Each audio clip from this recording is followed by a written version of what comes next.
কোথাও বন্যা পরিস্থিতির উন্নতি, কোথাও অবনতি। পর্যাপ্ত ত্রাণ পাচ্ছে না প্রত্যন্ত এলাকার বানভাসীরা। নানা রোগ ব্যাধিতে আক্রান্ত দুর্গত এলাকার মানুষ। পানির তো আপনার মানে চর্মরোগ সহ অনেক প্রবলেমগুলো হচ্ছে। আজকে প্রায় এক সপ্তাহ পর্যন্ত বহুত কষ্টে আছি, কোনো ত্রাণ যাইতেছে না। তো এই অবস্থা চলতে থাকলে তো আমাদের অবস্থা খুবই খারাপ। সাবেক ৩ প্রধান বিচারপতির বিরুদ্ধে আদালত অবমাননার মামলা। খায়রুল হকের নামে দুর্নীতি ও রায় জালিয়াতির অভিযোগে শাহবাগ থানায় আলাদা এজাহার। লুটপাট দখলে বিএনপির কেউ জড়িত নয় বললেন মির্জা ফখরুল।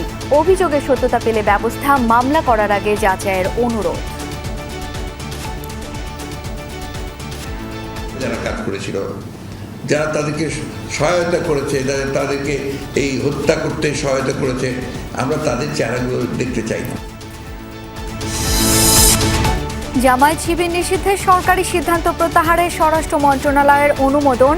দলের ভুল ধরিয়ে দিতে সাংবাদিকদের প্রতি আহ্বান আমিরের। এই সালমের সম্পদ কাউকে না কেনার পরামর্শ বাংলাদেশ ব্যাংক গভর্নরের। জানালেন, ব্যাংক আর্থিক প্রতিষ্ঠান পুনর্গঠনে দেয়া হবে মনোযোগ। ময়মনসিংহের ৩০ সালে সাবেক আইনমন্ত্রীর প্রজেক্টের খোঁজ জোর করে জমি লিখে নেওয়ার অভিযোগ। রাজি না হলে ডাক পড়ত ঢাকার র্যাব কার্যালয়ে। বিজেপির বন্ধ কর্মসূচিতে পশ্চিমবঙ্গে ফের সহিংসতা। তৃণমূল নেতাকর্মীদের সাথে সংঘর্ষ। লকেট শ্রমিক সহ বেশ কয়েকজন আটক।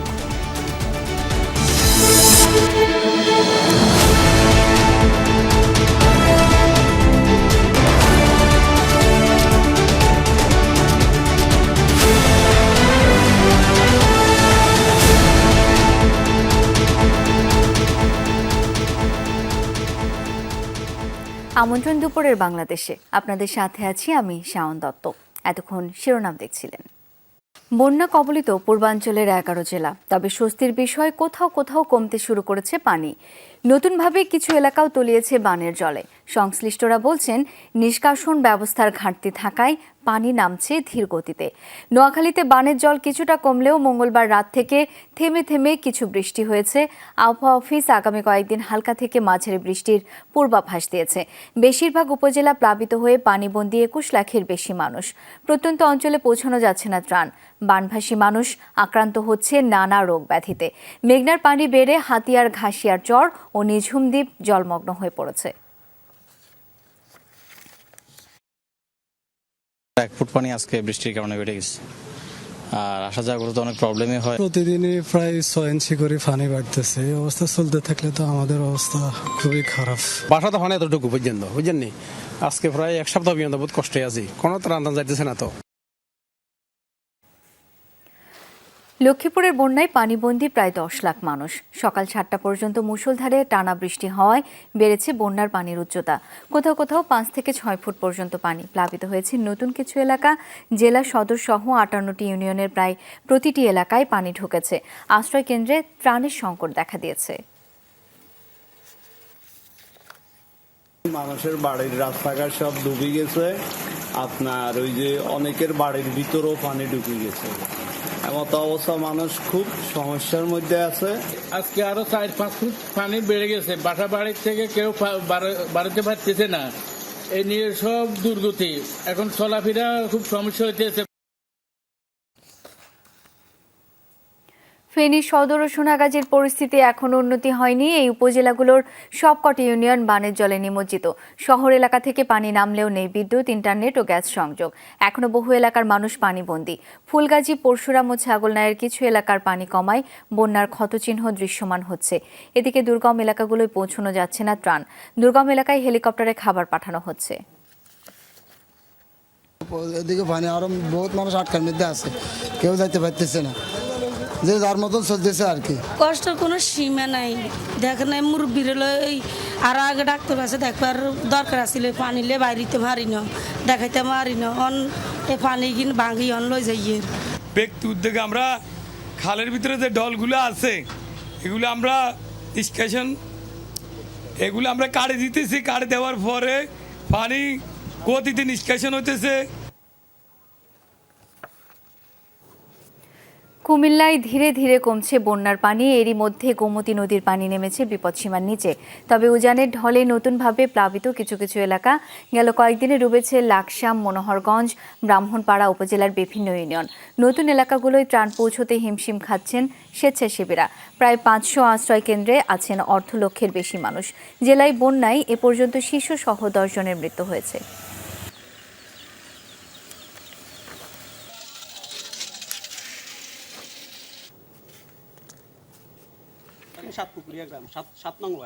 ডাকাতিয়া নদীর পানি বৃদ্ধি পেয়ে প্লাবিত হয়েছে চাঁদপুর শাহরাস্তির নিম্নাঞ্চল।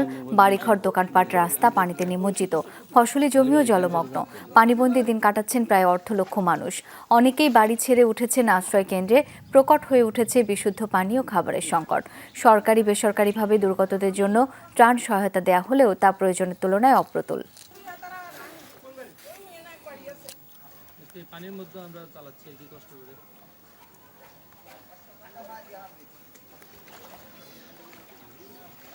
সাতপুকুরিয়া গ্রাম 7 নং ওয়ার্ড।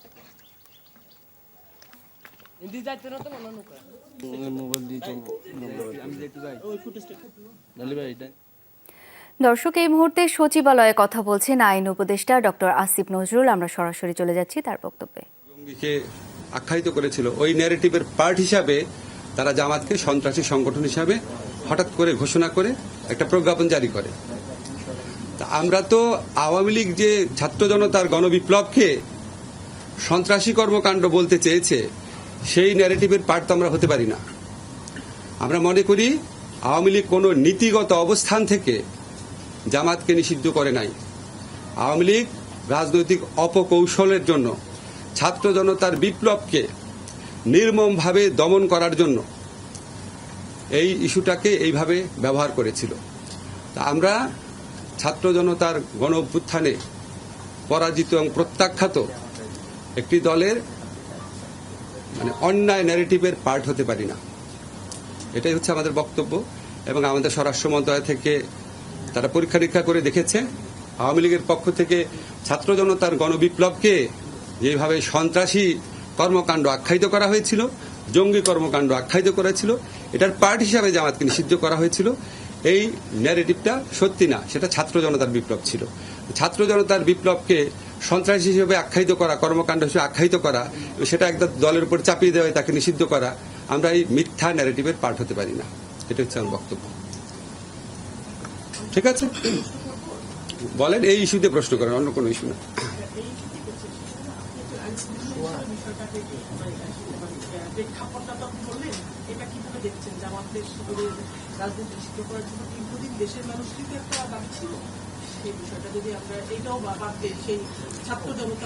দেশের কোন মানুষের দাবি ছিল? আপনি বলেন, আপনি তো প্রশ্ন করছেন কোন মানুষের দাবি ছিল। আমি তো বলেছি কিছু মানুষের। কাদের দাবি ছিল? কাদের দাবি ছিল আপনি বলেন। আপনি তো সাংবাদিক, আপনি জানেন কাদের দাবি ছিল। না না না, ওই সময়টা বাদ দিয়ে জামাত ইসলামকে আগে নিষিদ্ধ করার দাবিটা কাদের ছিল? কোন দলের ছিল?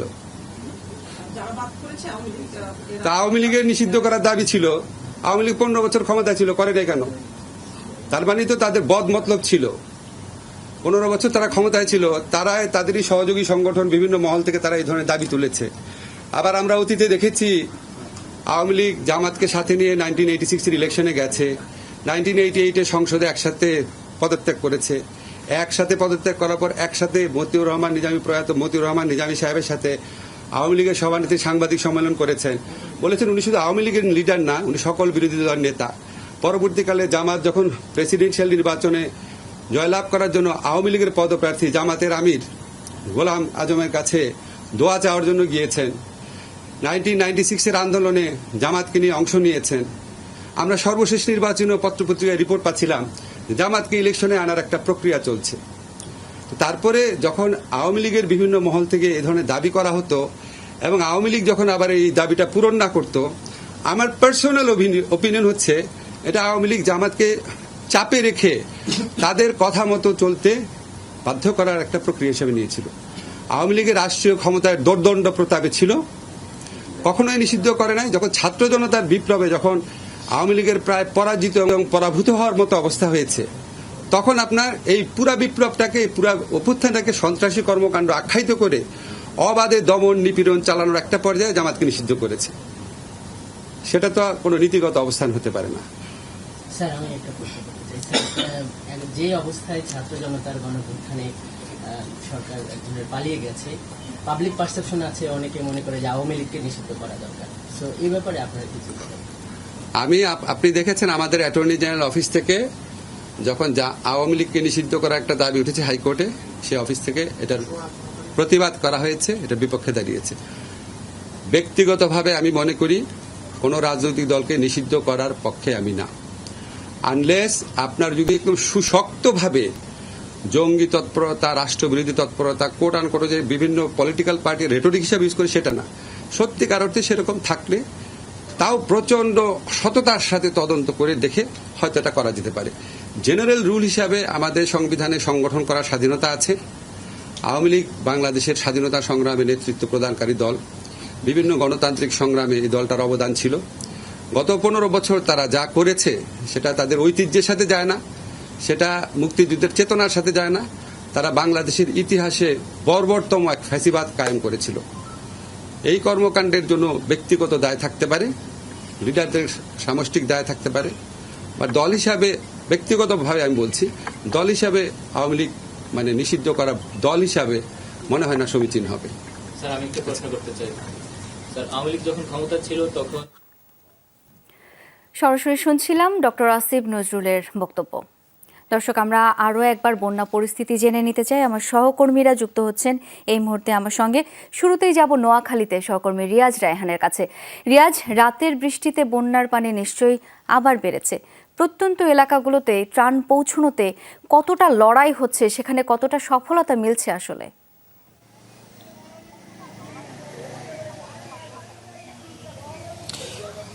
শাওন, পানি কিছুটা কমতে শুরু করেছে। বৃষ্টি পানি বেড়েছিল গত প্রায় 5-6 ঘন্টা পর্যন্ত, রাতের থেকে যে বৃষ্টি হয়েছিল সকাল পর্যন্ত, সেই বৃষ্টি থেমে গিয়ে আবার রোদ উঠেছে। তো এখানে আসলে প্রকৃতির একটি খামখেয়ালিপনা চলছে, অর্থাৎ কখনো বৃষ্টি, কখনো মেঘ, কখনো রোদ।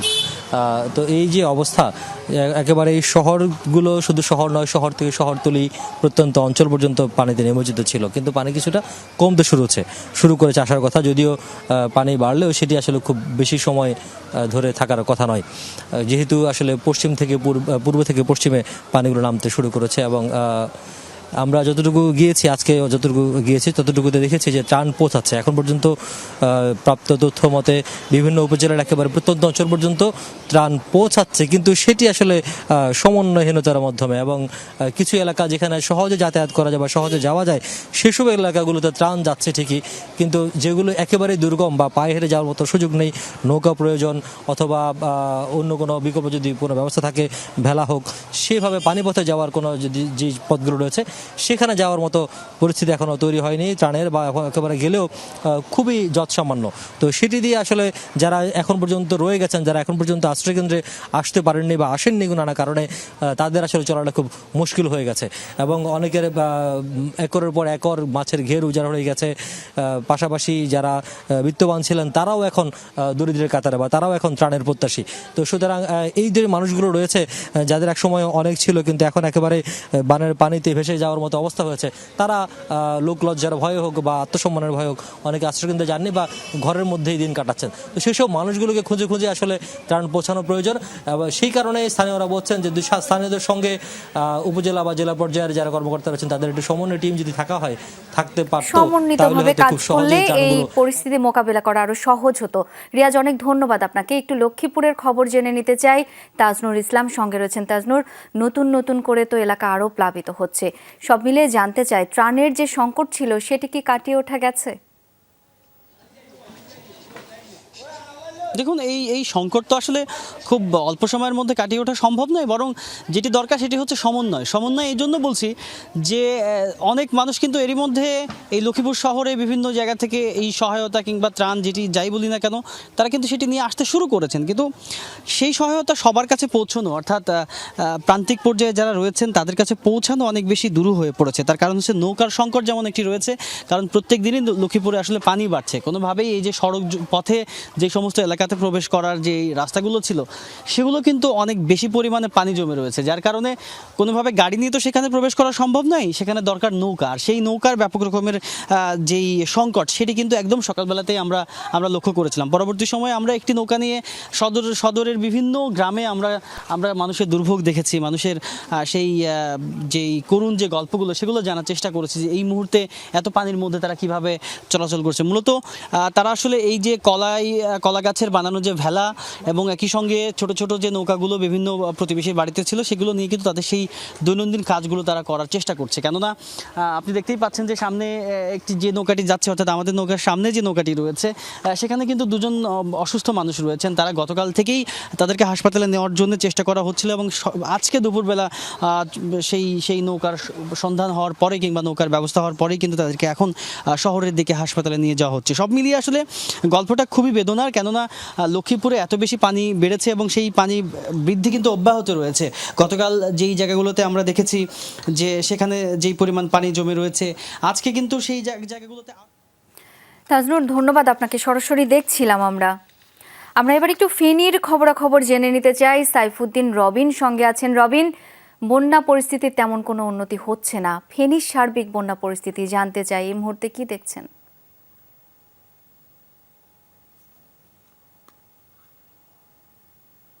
দিশেহারা বলা চলে, কারণ যখন বন্যা শুরুটা হয় তখন থেকে যেই বন্যা পরিস্থিতি সেটি এখনো অব্যাহত রয়েছে, বরং নেমে আসা পানিগুলো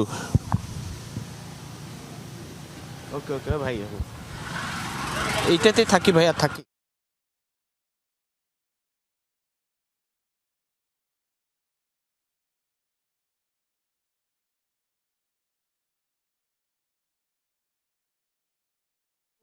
এই অঞ্চলে যে কোনো ধরনের যোগাযোগ ব্যবস্থা সেটি সম্পূর্ণ অপ্রতুল অবস্থায়, এই অর্থে যে মূল সড়ক থেকে পানি নেমে গেছে কিন্তু অভ্যন্তরীণ সড়কগুলোতে কোনো ধরনের যান চলাচল করা যাচ্ছে না, কেননা পানিবন্দী অবস্থা এখনও রয়েছে, অব্যাহত রয়েছে। এবং সূচনায় অর্থাৎ যখন বন্যা শুরুটা হয় তখন পরশুরাম থেকে নেমে আসা ঢল যেমন ফুলগাজীকে প্লাবিত করেছে, ফুলগাজী থেকে নেমে আসা ঢল ফেনী সদর হয়ে অন্যান্য অঞ্চলগুলোতে প্লাবনের সৃষ্টি করেছে। সোনাগাজীকে প্লাবিত অবস্থায় এখনও রয়েছে এবং দাগনভূঞাতে সেই প্লাবনটা বিস্তৃতি ঘটেছে, দাগনভূঞা হয়ে সেটি নোয়াখালী লক্ষ্মীপুর হয়ে তখন নেমে যাচ্ছে।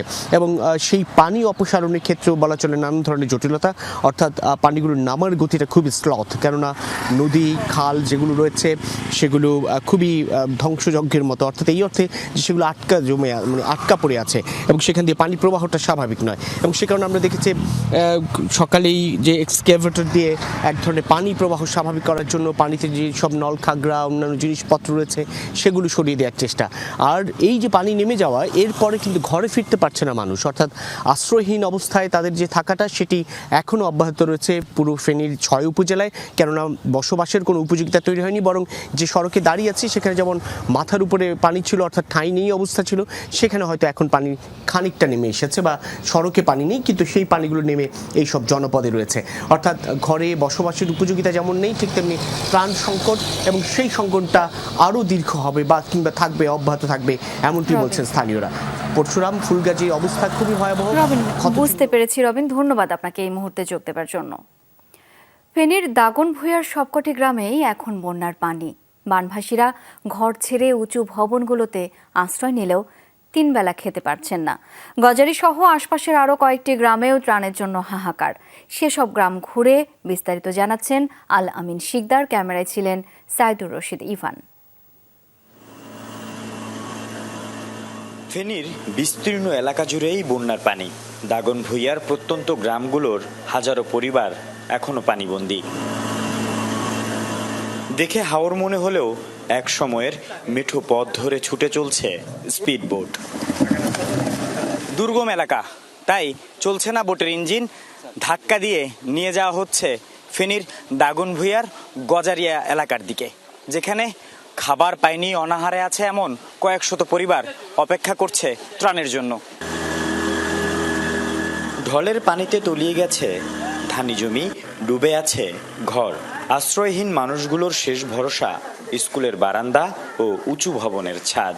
আমরা তো ধান লাগাইছিলাম, এখন তো সব ধান পানিতে বন্যা প্লাবিত হয়ে সবকিছু নষ্ট হয়ে গেছে। এখন তো আমাদের অবস্থা এত বেশি ভালো না। দেখছি পানি রাস্তা ঘরে বাড়িতে উঠে নেই, আমরা জন্ম পরের থেকে কোনো সময় আমরা এইসব কিছু দেখি নাই।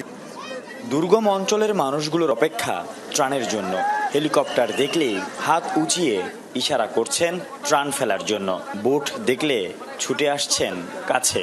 পানির ভয়াবহ অবস্থা, বহুত কষ্ট হইতেছে আমাদের। পর্যাপ্তভাবে কিছু আসতেছে না, বুঝছেন, এখানে মানুষ খুবই কষ্ট করতেছে। 3 নং ওয়ার্ডের শেষ দিকে, মানে 8 নং শুরু, ওইখানে একটা বোট বা কোনো যায় নাই। গজারি গ্রামের মতো টানা 1 সপ্তাহ অনাহারে থাকা গ্রামগুলো দুর্গম হওয়ায় সেখানে পৌঁছাচ্ছে না বিশুদ্ধ পানি, খাবার ও মেডিসিন। প্রত্যন্ত গ্রামগুলোতে ধীরে ধীরে আসতে শুরু করেছে ত্রাণবাহী বোটগুলো এবং এই বোটগুলো দেখে অনেকটাই খুশি এই গ্রামের মানুষগুলো, কারণ তারা দীর্ঘদিন অনাহারে ছিল। তবে এমন আরো অনেক গ্রাম আছে যেখানে খুব দ্রুত ত্রাণ পৌঁছানো দরকার এবং এ নিয়ে দ্রুত সমন্বয় করা প্রয়োজন। আল আমিন শিকদার, যমুনা নিউজ, দাগনভূঞা, ফেনী। সাবেক 3 প্রধান বিচারপতি সহ আপিল বিভাগের 7 বিচারপতির বিরুদ্ধে আদালত অবমাননার মামলা করেছেন সুপ্রিম কোর্টের এক আইনজীবী। সকালে সুপ্রিম কোর্টের আইনজীবী ইউনুস আলী আকন্দ আদালত অবমাননার এই অভিযোগ আনেন। তালিকায় আছেন সাবেক প্রধান বিচারপতি সৈয়দ মাহমুদ হোসেন, বিচারপতি হাসান ফয়েজ সিদ্দিকী, বিচারপতি ইমান আলী, বিচারপতি মির্জা হোসেন হায়দার, বিচারপতি আবু বকর সিদ্দিকী, বিচারপতি নুরুজ্জামান সহ সদ্য সাবেক প্রধান বিচারপতি ওবায়দুল হাসানের নাম। আগামী রোববার শুনানি হতে পারে বলে জানিয়েছেন ইউনুস আলী আকন্দ। তিনি বলেন, সাবেক 7 বিচারপতি ক্ষমতার অপব্যবহার করেছেন।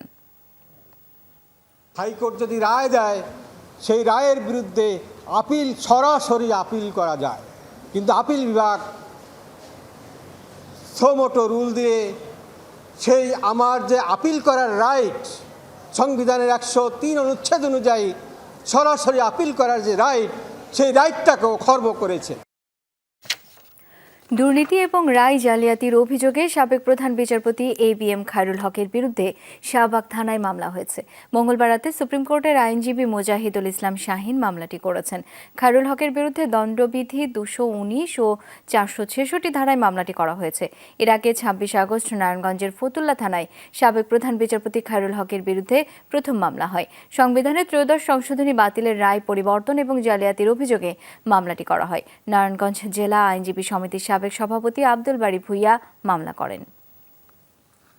বিএনপি কর্মীরা কোনো লুটপাটে জড়িত নয় দাবি করে দলটির মহাসচিব মির্জা ফখরুল ইসলাম আলমগীর বলেছেন, কেউ জড়িত থাকলে কঠোর ব্যবস্থা নেওয়া হবে।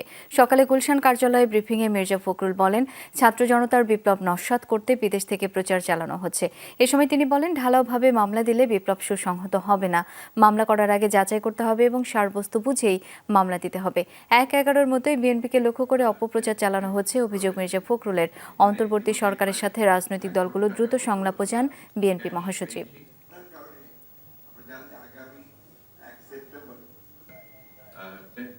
আন্দোলনকে ওই বিষয়কে বাদ দিয়ে তার অন্য কোনো রাজনৈতিক চিন্তা এই মুহূর্তে করবো না। হ্যাঁ, আমি অবশ্যই বলেছি যে ইন্টারিম গভর্নমেন্ট এসছে এবং সেটা আন্দোলনের মধ্য দিয়ে এসছে, বিপ্লবের মধ্য দিয়ে এসছে। অবশ্যই এই যে ইন্টারিম গভর্নমেন্ট, তাকে সেই যৌক্তিক সময় অবশ্যই দিতে হবে। তার জন্য সকল প্রকার কোঅপারেশন, সহযোগিতা কিন্তু আমরা এখন পর্যন্ত করে চলেছি। পূর্বে জাতিকে হাত পা বেঁধে আটকে রাখা হয়েছিল, সাংবাদিকরা চাইলেও সত্য কথা বলতে পারেননি, এমন মন্তব্য করেছেন জামায়াতে ইসলামীর আমির ডাক্তার শফিকুর রহমান। রাজধানীর একটি হোটেলে সাংবাদিকদের সাথে মতবিনিময় সভায় তিনি বলেন, দেশ ও জাতীয় স্বার্থে সমাজের সবাইকে এক থাকতে হবে। এক্ষেত্রে দেশবিরোধী সমঝোতা করা যাবে না বলে হুঁশিয়ার করেন ডাক্তার শফিকুর রহমান।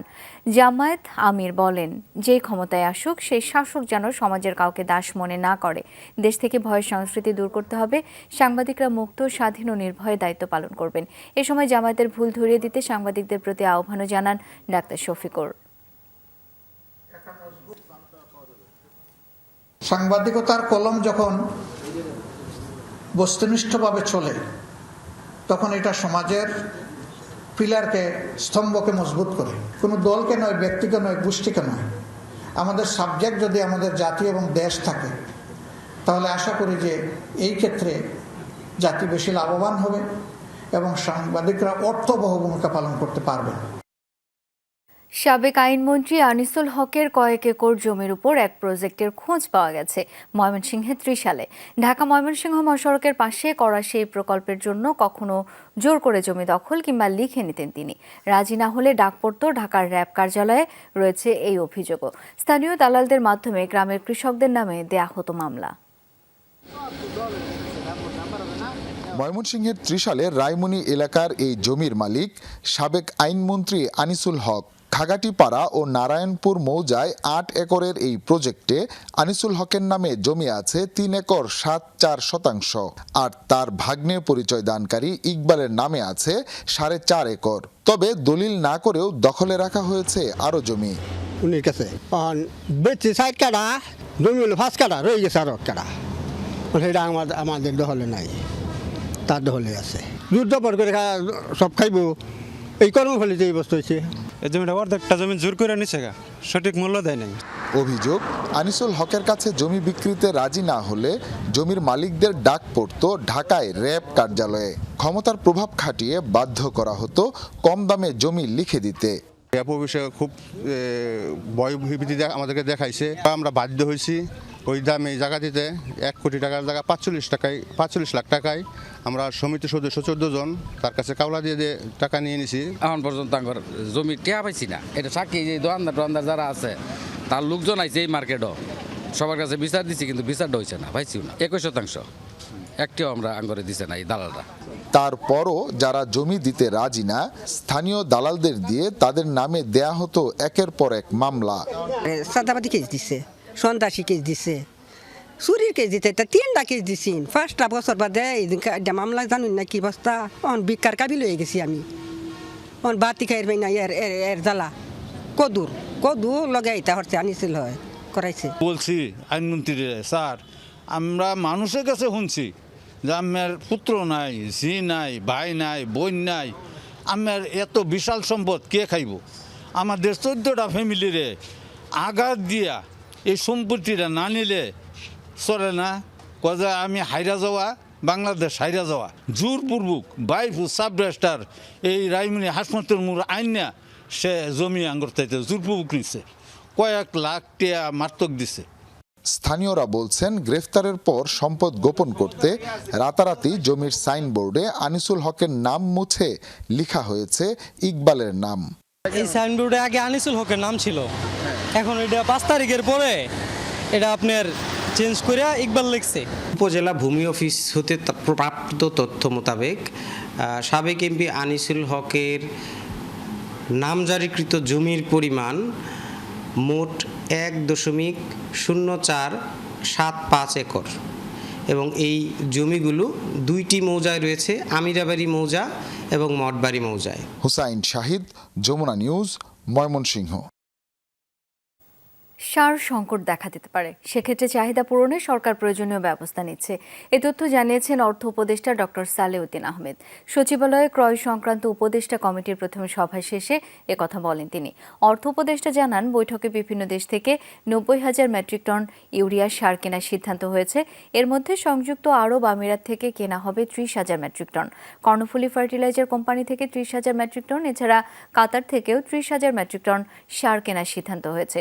সারের পাশাপাশি ২০,০০০ মেট্রিক টন মসুর ডাল কেনার সিদ্ধান্ত নিয়েছে ক্রয় সংক্রান্ত উপদেষ্টা কমিটি। সার ক্রয় ৩টা আর অত্যাবশ্যক জিনিস মসুর ডাল ক্রয়, আমরা ৩টাই আমরা অনুমোদন দিয়েছি। এর জন্য যা অর্থায়ন লাগে ফরেন কারেন্সি হোক, বিদেশের কাছে, আমরা সেটা সচেতন করব। এটা অতি দ্রুত করতে হবে, কারণ এই যে সারের সরবরাহ আমরা কোনোভাবেই কমতে দেব না। বন্যার্তদের সহযোগিতার জন্য ঢাকা বিশ্ববিদ্যালয়ের টিএসসিতে ৬ দিনে নগদ অর্থ সংগ্রহ হয়েছে ৫,৭৩,০০,০০০ টাকার বেশি। মঙ্গলবারই টিএসসিতে বন্যার্তদের সহযোগিতায় নগদ ৮১,৬১,৩০০ টাকা সংগ্রহ হয়েছে। সন্ধ্যায় এক সংবাদ সম্মেলনে এমনটা জানিয়েছে বৈষম্য বিরোধী ছাত্র আন্দোলন। সমন্বয়করা জানান, দুর্গম এলাকায় ২৫০০-এরও বেশি সেনা সদস্য নিয়োজিত আছেন। তাদের বক্তব্য, টিএসসিতে জমে থাকা কাপড়ের বস্তা দেখে অনেকেই ত্রাণ না পাঠানোর গুজব ছড়াচ্ছে। জানান, ২-১ দিনের মধ্যেই সেসব দুর্গত এলাকাগুলোতে পাঠানো হবে। যেসব দুর্গম এলাকায় ত্রাণ পৌঁছানো যাচ্ছে না, সেখানে নগদ টাকা দেয়া হচ্ছে। সুপেয় পানি, চিনি এবং পানি বিশুদ্ধকরণ ট্যাবলেটের সংকটের কথা উল্লেখ করেন সমন্বয়করা। জুলাইয়ে ছাত্র জনতা হত্যার তদন্তে গঠিত বিগত সরকারের বিচার বিভাগীয় তদন্ত কমিশন বাতিল করা হয়েছে। রাষ্ট্রপতির আদেশক্রমে এই কমিশন বাতিল করে প্রজ্ঞাপন জারি করেছে মন্ত্রিপরিষদ বিভাগ। মন্ত্রিপরিষদ বিভাগের সচিব মাহবুব হোসেনের সই করা আদেশে বলা হয়েছে 1 আগস্ট 2024 গঠিত 3 সদস্য বিশিষ্ট তদন্ত কমিশন বাতিল ঘোষণা করা হলো। এই প্রজ্ঞাপন অবিলম্বে কার্যকর হবে বলেও আদেশে বলা হয়েছে। গত 1 আগস্ট 3 সদস্যের এই তদন্ত কমিশন গঠন করেছিল শেখ হাসিনা সরকার। কমিশনের সভাপতি ছিলেন সুপ্রিম কোর্টের হাইকোর্ট বিভাগের বিচারপতি খন্দকার দিলেরুজ্জামান, সদস্য ছিলেন বিচারপতি KM জাহিদ সারোয়ার ও বিচারপতি শওকত আলী চৌধুরী।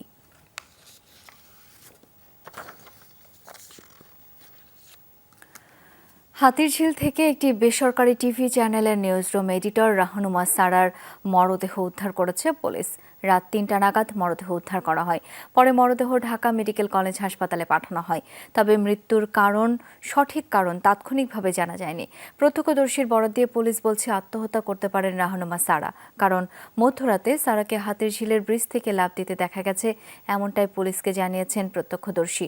বেশ কদিন ধরে সামাজিক যোগাযোগ মাধ্যমে মৃত্যু ও একাকিত্ব নিয়ে পোস্ট দিচ্ছিলেন রাহনুমা।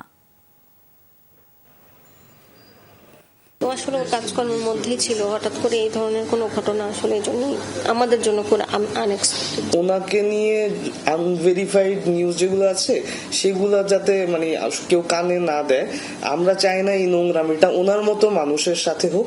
ওনার মানে উনি এটা ডিজার্ভ করে না।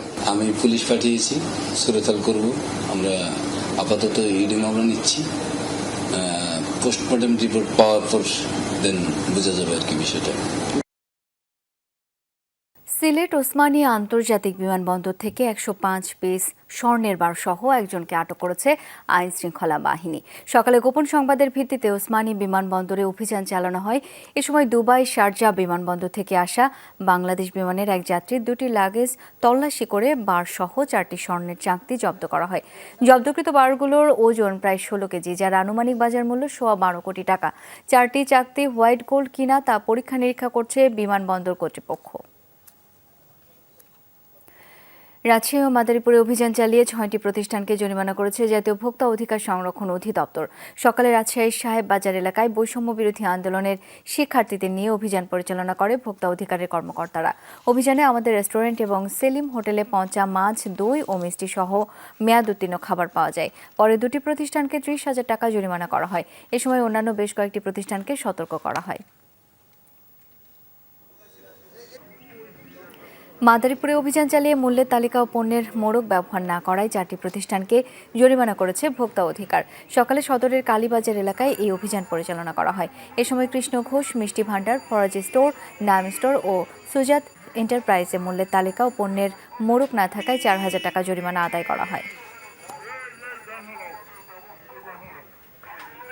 এই সালম যেভাবে সুপরিকল্পিতভাবে ব্যাংক লুটপাট করেছে, বিশ্বে এমন নজির আর নেই।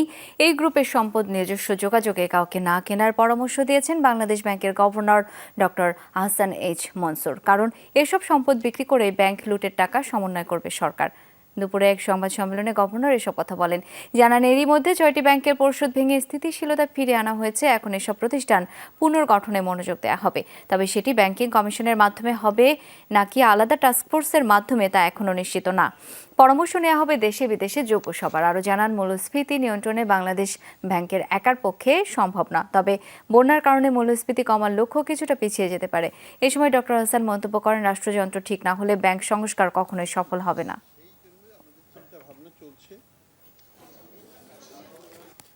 আমার জানার মতে আর নাই, একটু খুঁজে দেখতে হবে যে আর কেউ আছে কিনা, বাট থাকার কথা নয় ব্যাংক কেলেঙ্কারি হিসেবে। হ্যাঁ, কিছু অ্যাসেট কিছু কিছু ক্ষেত্রে হয়তো হয়েছে, যখন কুয়েত ইনভেশন করলো তখন কুয়েত ফান্ডের টাকা হয়তো এদিক সেদিক হয়ে গেছে, এগুলো হয়েছে। কিন্তু সিস্টেমেটিক ওয়েতে ব্যাংক লুট করা, এটা কিন্তু এই রকম ভাবে বিস্তৃত আকারে এবং এত সুপরিকল্পিতভাবে রাষ্ট্রযন্ত্রকে ব্যবহার করে অন্য কোথাও আমি শুনি নেই। নবান্ন অভিযান ঘিরে সহিংসতার জেরে পশ্চিমবঙ্গে পালিত হচ্ছে বিজেপির হরতাল কর্মসূচি বাংলা বন্ধ। বিক্ষিপ্ত সহিংসতার খবর পাওয়া গেছে বিভিন্ন স্থানে। বুধবার স্থানীয় সময় সকাল 6টায় শুরু হওয়া কর্মসূচি চলবে সন্ধ্যা 6টা পর্যন্ত। সকাল থেকে কলকাতার বিভিন্ন সড়ক অবরোধ করে বিক্ষোভ করছেন বিজেপির কর্মী সমর্থকরা। অগ্নিসংযোগও করে বিভিন্ন স্থানে। কোথাও কোথাও জোরপূর্বক দোকানপাট বন্ধের চেষ্টার অভিযোগ উঠেছে। যদিও বিজেপির দাবি শান্তিপূর্ণভাবেই বন্ধে সমর্থনের আহ্বান জানানো হয়েছিল। পাল্টা দাবি শান্তিপূর্ণ বিক্ষোভে গুলি চালিয়েছে তৃণমূল কর্মীরা। বেশিরভাগ স্থানে স্বাভাবিক রয়েছে যান চলাচল, তবে হাওড়া, বনগাঁ, ব্যারাকপুরে বিঘ্নিত রেল চলাচল। রাজ্য জুড়ে বিভিন্ন সড়কে মোতায়েন করা হয়েছে অতিরিক্ত পুলিশ। শ্যামবাজার সহ একাধিক স্থানে তৃণমূল বিজেপি সংঘর্ষের খবরও পাওয়া গেছে। বন্ধের সমর্থনে রাস্তায় নেমে আটক হয়েছেন লকেট চট্টোপাধ্যায়, রাহুল সিনহা, শ্রমিক ভট্টাচার্য সহ বিজেপির বেশ কয়েকজন নেতাকর্মী।